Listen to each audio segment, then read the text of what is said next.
Man,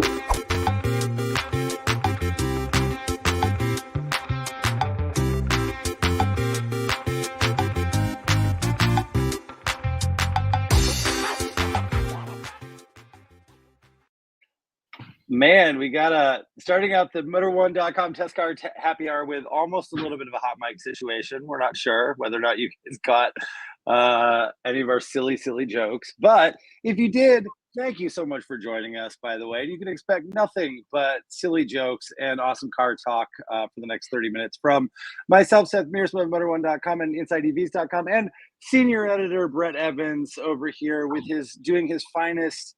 I'm going to try and say it and I'm going to murder it. Tifosi?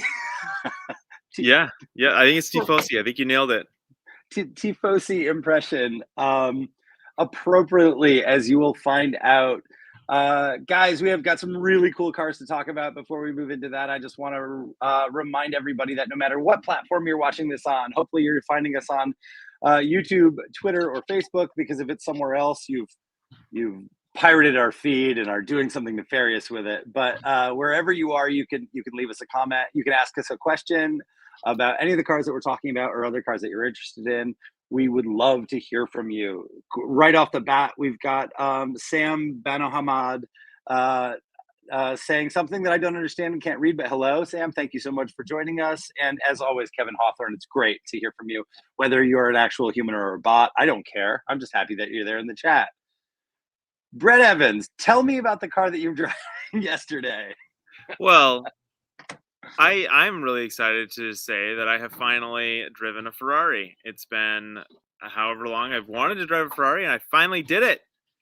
We were at the Los Angeles Auto Show yesterday, which is why I'm wearing a sport coat in that video, and we were just walking past some food trucks to get some lunch, and Haggerty had a little booth promoting their drive share program, and they said that if we wanted to, we could swing by after lunch and take a 348 out for a drive. So I jumped at the opportunity. As you can see in that little clip, it is indeed a manual transmission, 5-speed manual transmission in that 348, gated dogleg shifter. And as I said, it was the first time I've ever driven a Ferrari. And even though the 348 isn't a particularly desirable, valuable, like it kind of pales in comparison to the 355, but it was still a very intimidating experience. But it was great fun. It was so good. I don't know if you'll be able to see some of this video cut together when we post it to the Motor1 social media channels. That's TikTok at Motor1.com and Instagram at Motor1.com. And you'll be able to hear this thing roaring through some of the tunnels around downtown LA, and it was just absolutely brilliant. This was trying to pull out in front of traffic, which was terrifying, absolutely terrifying. Yeah, I was going to say, I've done that turn out of the convention center many, many times over the years, but usually in some sort of press car that's less dear and less fragile maybe than a 1990s Ferrari Spider. So yeah. I applaud your effort on our behalf. And yeah, everybody can go to, this is going to be on Instagram, right? So Instagram and TikTok, yeah. Right on. So if you guys don't yet, you can follow us on just about every platform. Search for Motor1.com, and you can find us. And if you're TikTok or Instagram users, you can see Brett, and more importantly, listen to what Brett is driving over there. How was? I mean, overall, like, so this is your first Ferrari, but as you say, like, kind of a strange experience. Yeah. Cars from the '90s are a little bit weird too. Was it hard to drive? You don't seem to be struggling all that much in the clips. The clutch is very heavy. The clutch was like surprisingly heavy, and I drive a manual transmission daily, so I kind of was I was expecting it to be kind of a breeze in that regard. I wasn't intimidated by the manual transmission aspect, but I was very surprised by how heavy the clutch was and how fast the engine revs. So it's actually kind of hard to pull away smoothly because you like toe the throttle a tiny little bit and you're already at 2,500, 3,000 RPM. So pulling away smoothly was kind of a lot more difficult than I thought it was going to be. And that was a little bit embarrassing when I was pulling out of that convention center parking lot with all the Haggerty guys waiting behind me. Wow. Yeah, exactly. So that was a little embarrassing, but it was still really fun. The steering is completely manual, very, but it's not terribly heavy because the car is pretty light. I think it's, let me tell you, I pulled it up because I was curious. The car is, I don't have it in the spec chart, so never mind. But it's very light. It's a small car. Mhm. teeny little thing. So steering's really unassisted, but really like perfectly easy to drive around town. I was very surprised by that. And then the brakes as well. They are power assisted, but they have kind of a really stiff pedal, which was kind Mhm. of nice. It all just felt very like analog is the most overused word in the world when talking about old sports cars, but that's kind of how it felt. It just felt, everything kind of was very natural feeling and normal feeling, and we weren't going very fast. We weren't hard braking into corners or anything like that, but it was Sure. honestly pretty easy to drive. It was pretty docile around town, and it sounded absolutely insane. I again, a 90s car, I wasn't expecting anything terribly special. That when you hear a 458 Speciale rev up, like that is a brilliant sounding car. But Yeah. this one, I was every bit as impressive and exciting as something that modern and that exotic, and really kind of shows how Ferrari has maintained that like brand identity so strongly with at least with their V8 powered mid-engine cars. Like they're just really are committed to making sure they shriek and sound brilliant even when you're going 25 miles an hour through a tunnel downtown. Like it was awesome. Yeah, I mean, some of the it's easy for me to say because I'm far from a collector or anything like that. But my first Ferrari was a 458 coupe. Amazing. I think that some of my favorite Ferraris throughout the years have had V8s and not V12s and are Hmm. mid-engine, right? So this is definitely following the formula that's really popular. I'll also say, like you're talking about, like, I'm sure it wouldn't if we had it out. We're going to talk a little bit about Star Wars and stuff later in the podcast, but if we had it out like on some Great Canyon roads or something like that, you might get a different sense of it being able to like maintain its momentum, ultimately like handling it, as you're saying, like braking, overwhelming or overcoming a relative lack of power compared to new cars. But when we get into new cars, and especially new sports cars these days, but really anything, the one of the overwhelming characteristics is always that easy power. So for me, going into something that's truly vintage, or at least like a couple of generations old, Yeah. is always a little bit entertaining, because when you have to work at it, in my mind, like when you have to work at it, that's when you really become involved in the process. And those kinds of cars are fun, whether they're tiny displacement compact cars with just a little bit of chuckability, or something that's truly collectible like a mid-engine Ferrari. Yeah, you're absolutely right about that. There's just something it's just a completely different driving experience. I like I said, my daily driver is a manual transmission. It's a BMW Z4. It's not the most artificially assisted car in the world. It's not turbocharged. It doesn't have it has two stability control levels on and off. Like it's not a terribly like insulated car from the driving experience, but it's absolutely nothing like this Ferrari. Like it's absolutely nothing. It can't even compare to the like more visceral experience. And like there's definitely like pros and cons to that. Obviously, like the Ferrari for sure. I was very tired even after a 15-minute drive. My leg was very tired, and that kind of Mhm. was, that was the thing. And then the ergonomics are terrible. The steering wheel's over here. Your legs are even further toward the middle of the car. The materials aren't great. The leather's peeling up everywhere. Like it's just an old craftsman style car. So like of course you make some sacrifices, but the driving experience is just you know like you said, it's not particularly fast, not particularly whatever. But I feel like when you make it happen and you do it well, it's probably pretty exciting. On that note, if anyone from Haggerty is watching and you'd like to loan me that car for a weekend, I would be more than happy to verify that suspicion. But yeah, no, Yeah, maybe you can give us just. I'm not super familiar with it. So, what is the Haggerty program? Are they launching something, or does something already exist where you can borrow classic cars, give yeah, them a little exactly. bit of ink? So let me make sure I have the name right. It's called Haggerty Drive Share. Yeah, Hmm. Haggerty Drive Share, and they are a fleet of vehicles that are kind of in major metropolitan areas around the U.S. I think. And it's just if you wanna rent a car, if you have a special occasion, you want to rent a special car, you're welcome to do that. And at the auto show yesterday, they had the Ferrari 348, 1994 Ferrari 348 GTS, and then they also had a FJ80 series or FJ60 series Land Cruiser. So, Cool. just a lot of diversity in there. You can have your $50,000 Ferrari or your $50,000 Land Cruiser and rent it for the night and go have either go on a nice date or for like staging if you've got videos or movies or something like that. Like just a lot of different reasons that you could do this, and it is a really cool program. it amortizes like the cost of maintaining a Ferrari over a much wider like audience, you know. So Yeah.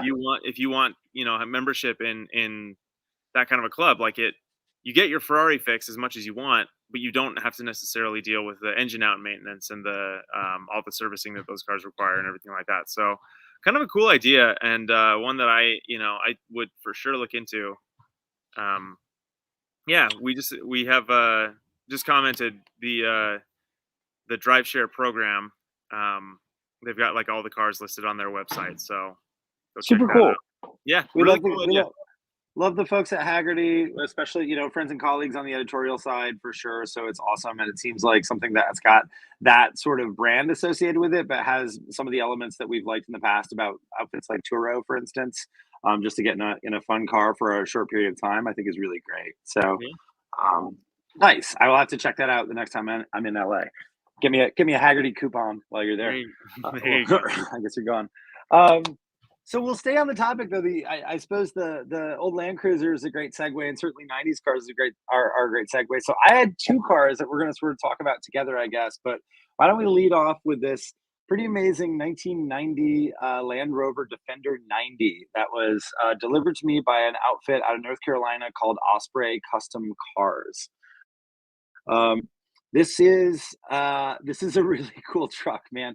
I had well, let me set it up, I guess, because not only did I have this, and you guys maybe saw it on the lead image if you're looking at this from Motor One, but I put them both together. But all week long, I've had both this, so sort of an old school but resto mod Defender 90, one of the most classic off-roaders that exists, and a brand new 2022 Mercedes-Benz G550, right? So a much larger, well, larger, not much larger, a larger, much more modern take on the same sort of idea. Like off-roaders that are really meant to be go literally anywhere, do almost literally everything. No kind of like, complete monsters off road, but have actually sort of like found this spot largely because of the price point, in more suburban and kind of like, flexing downtown and doing a little bit maybe of what the Haggerty program is talking about, right? Just having something cool to go out on a date or an anniversary or something like that in. But they're really phenomenal, and honestly, like, couldn't be more different in terms of character, largely because, well, I mean, because of the age difference, I suppose. But the Defender isn't your average Defender, as you could guess. I've got an under the hood shot in there too, but and a little bit of a walk around. But it's been done. The cosmetically, it's beautiful, right? The paint is really really phenomenal. The bodywork is great. I talked a little bit with the owner. The company owner Aaron about some of the things that I was seeing on the body, and like he makes it clear, we're starting from a 1990 Defender. These were never particularly straight when they came out of the factory, and they in the intervening 30 plus years, like lots of stuff has happened to them. So though they do a complete restoration and like enhancement of the car, you still see a little bit of like wonkiness here or there and like the body panels and stuff like that. I'll tell you, it does not detract from the overall drivability and fun of this thing whatsoever. So as you guys can see, there is no Land Rover source or kind of old Oldsmobile engine under the hood of this Defender. What we have is a LS3 V8 from General Motors, specifically pulled out of this one was obviously in a Corvette at some point. In this tune, it's making 435 horsepower and 445 pound-feet of torque in a really short wheelbase vehicle. That's like I said, reasonably lightweight. It's got two seats up front and two jump seats that fold up to the sides and the back. So it sounds amazing. It feels incredibly quick. I did a couple of runs trying to time it, and it's not actually all that quick. Like trying to put the power down on those big knobby tires isn't very easy, but it'll certainly like raise the hair of your passengers or people that you have riding in the back seat when you're driving it. It sounds incredible. So, what else can I tell you about the car? Oh, it's cool. I guess this is a historic Defender color, a Land Rover color that I'm unfamiliar with, but it finished in a color called Keswick green.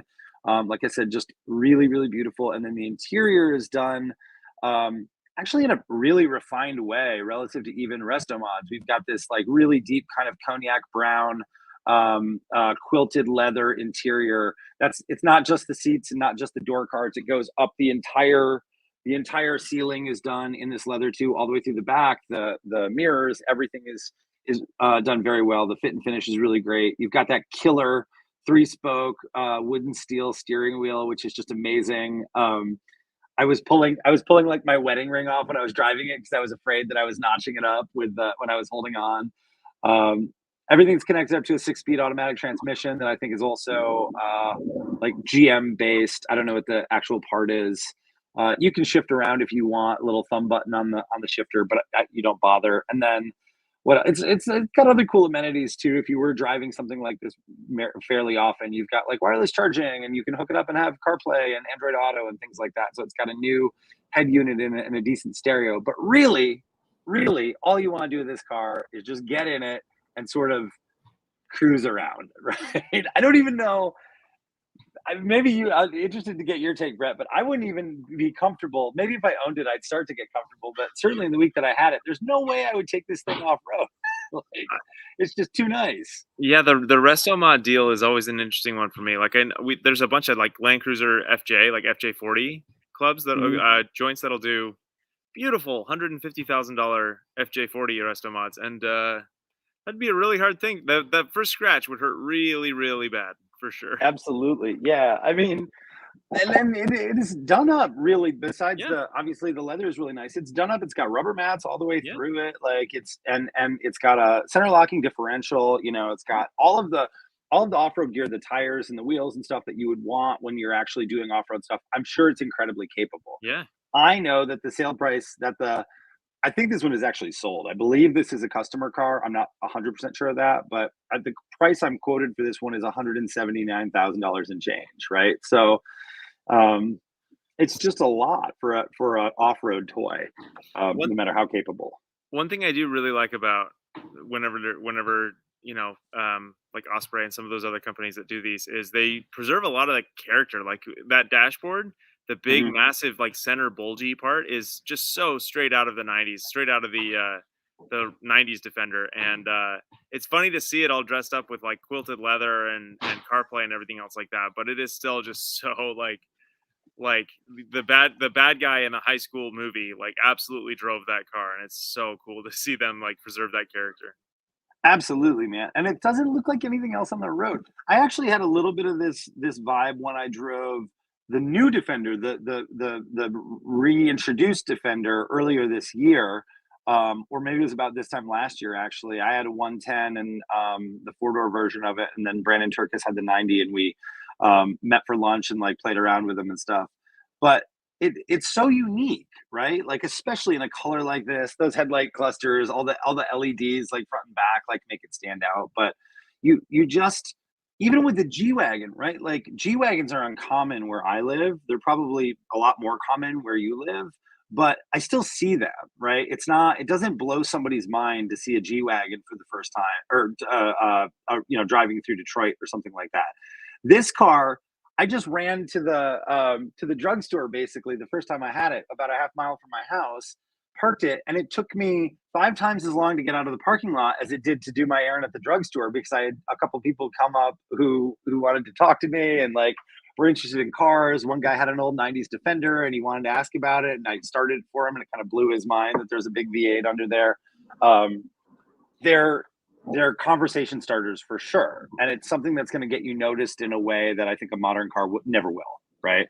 That's something that off-roaders do really well too, is they get people interested. I was just like thinking in my head, what if I took that Ferrari 348 to the drugstore to do a quick errand?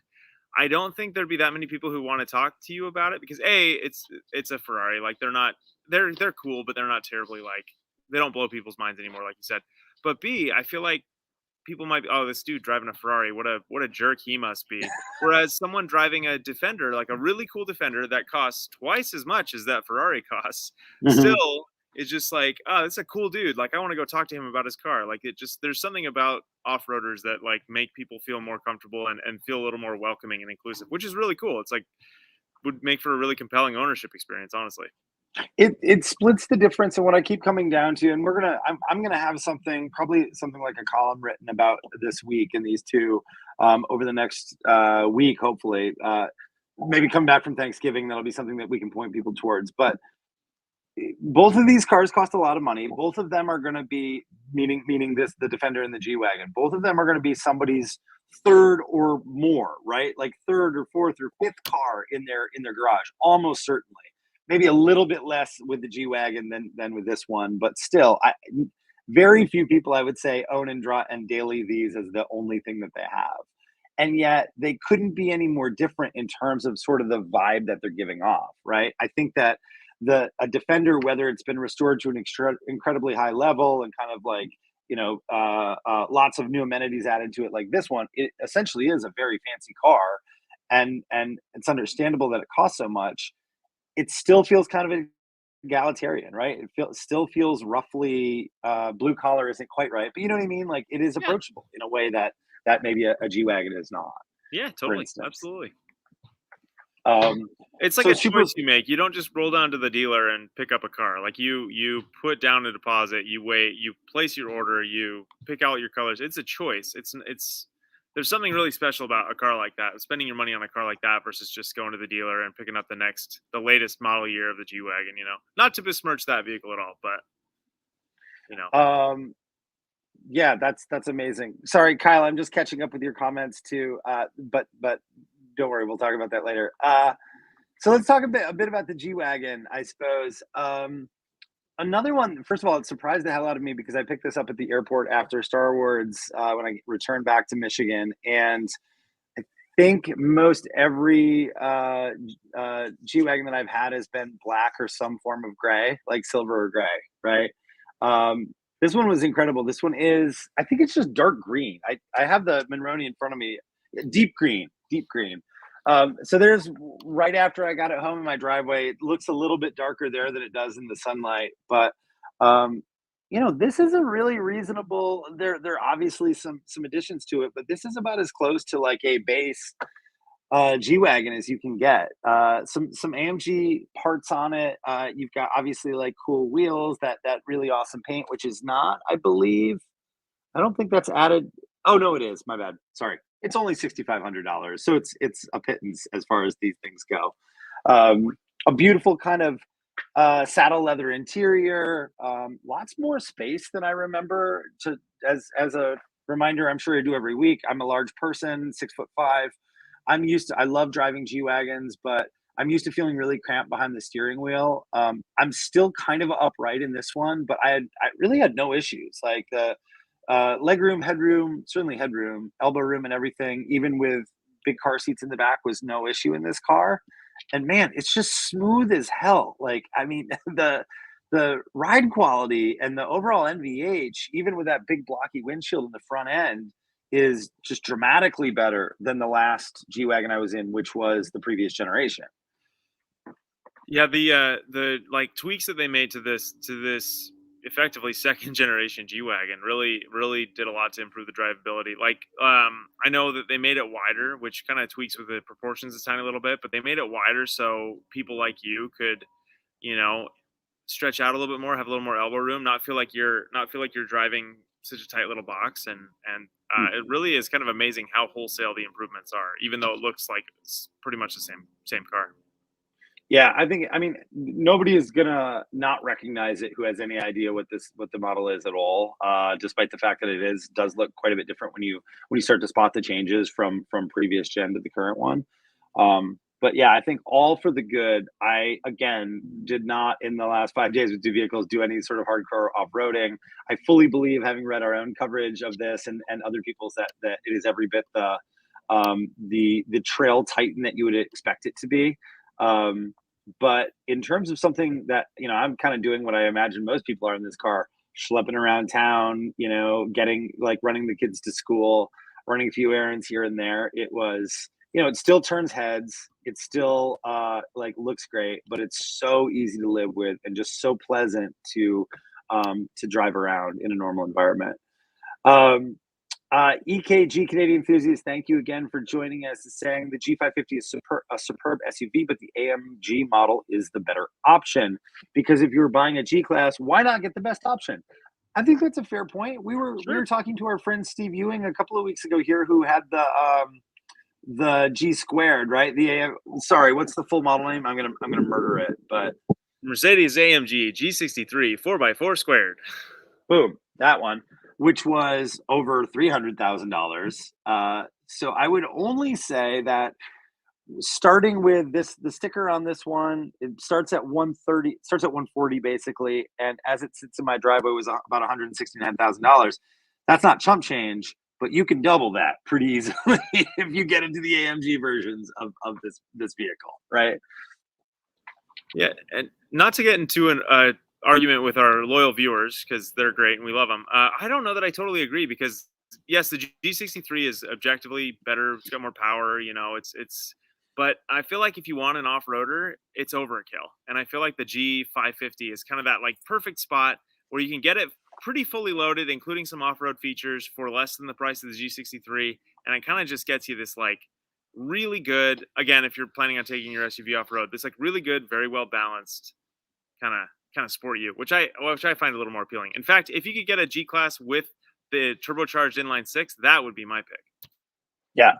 Then you'd be really going up against the Range Rover that we just had at Star Wars, right? Like in a very direct way. So, yeah, man, I agree. Like I think that it's hard to call anything that's six figures of value unless you know like your values are very different if you're starting with that price point for a car.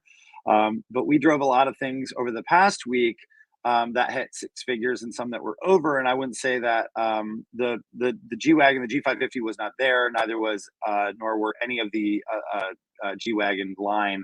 But they certainly wouldn't have felt out of place at our Star Wars testing last week. Is that fair? Oh yeah, for sure. It's a very, very cool car. We've had a few experiences, one of which is in the comments right there with the G Wagon, G63 primarily. And it's brilliant. It's a good SUV. They really take the time to make sure it feels special and interesting. So yeah, it's wonderful. Yeah, it was like I said, it was a really fun one-two punch. I don't know, like ultimately, which one would I buy if I had the money to spend on either one, and assuming that I've got again other cars. I actually think like if I was pressed, if one of them was pressed into service as a daily driver, then it would unquestionably be the Mercedes. I think if it was something that really was like a third car, that was something that I just drove when I wanted to have some fun or enjoy it, or maybe actually go off road, I probably would be more tempted to get the Defender or something else along those lines from a company like Osprey, because you have a chance to really make it your own.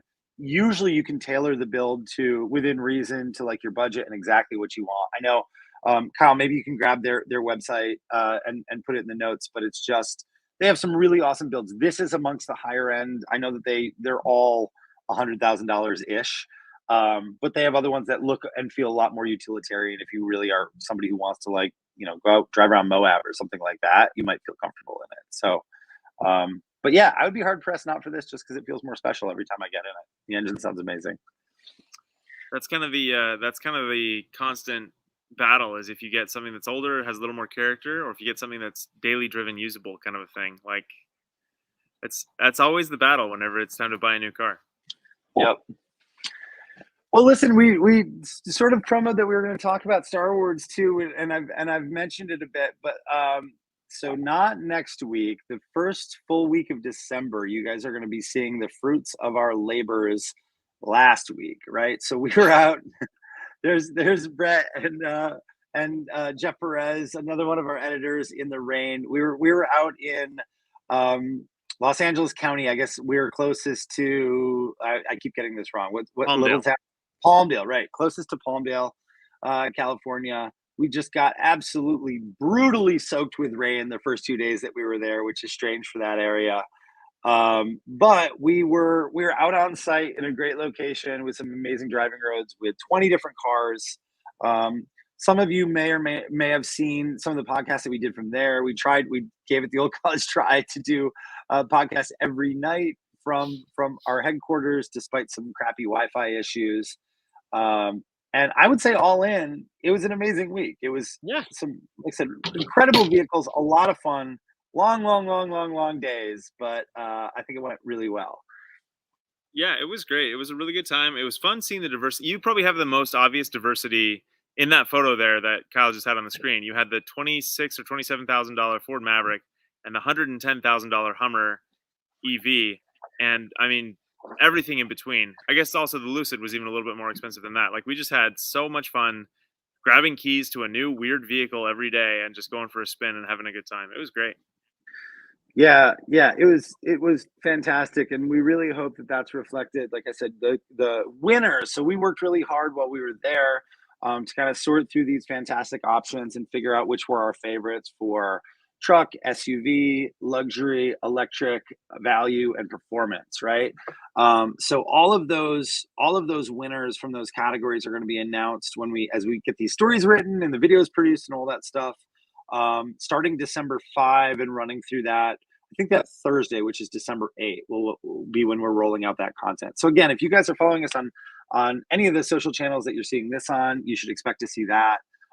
One thing that I think will be really fun is that it looks like it's going to be that Thursday. We're going to do another live broadcast. We're going to have all of the editorial team. We're going to have maybe Chris and Chris from the Rambling About Cars podcast as well come on.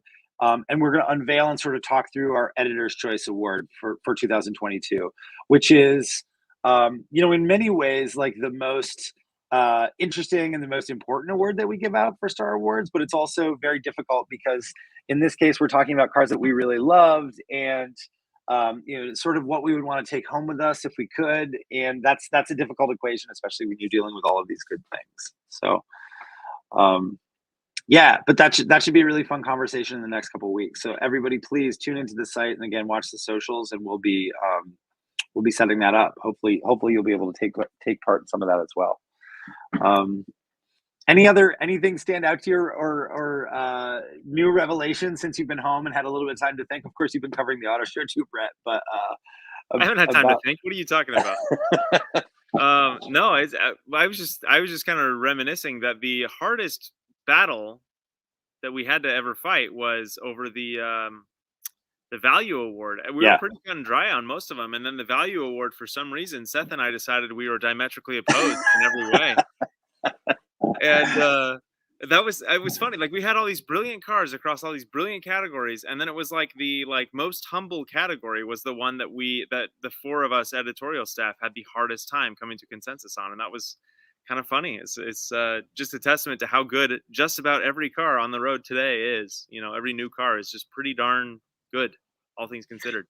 Yeah, there's not a bad pick, and honestly, like even upon reflection, like going back and sort of like looking at the cars that we're driving, and these days we're a little bit earlier last year with 2021. Star Wars came out a bit before. Like we're seeing now finalists for and winners, I guess, from NACTOY North American Car and Truck of the Year, from Motor Trend. They're I believe, did they announce all their winners or just their Car of the Year? But we're in award season for cars, so seeing those results after ours are all kind of like done, right? Like our stuff is baked. We're not changing anything at this point. It's really interesting to see like where we're close with some of these other competitors and colleagues and things like that, and places where we're really, really far apart too, where maybe we had totally different ideas. I think that's exciting that we have kind of a different point of view, and yet still find common ground in the industry. And I think value is where that gets hammered home, because it's for sure. A lot of that is in the eye of the beholder. Absolutely. So yes, that one will be fun. If I could remember them now, I would rattle them all off and ask somebody to name what they think the best value is. But I will probably forget something and then get pilloried by my fellow editors. In the meantime, all right, we are approaching the end. I want to thank everybody for watching. Real quick, EKG Canadian Enthusiast also said, going back to the G-Wagon, that the G400D and the G350D diesel models are superb options, but it's sad that the diesel models are not sold in North America. Heartily agree, EKG. I think we all want more diesel. Dieselgate killed it, and now EVs will kill it dead. Yeah. So that was the end of the era a couple of years ago. That was it.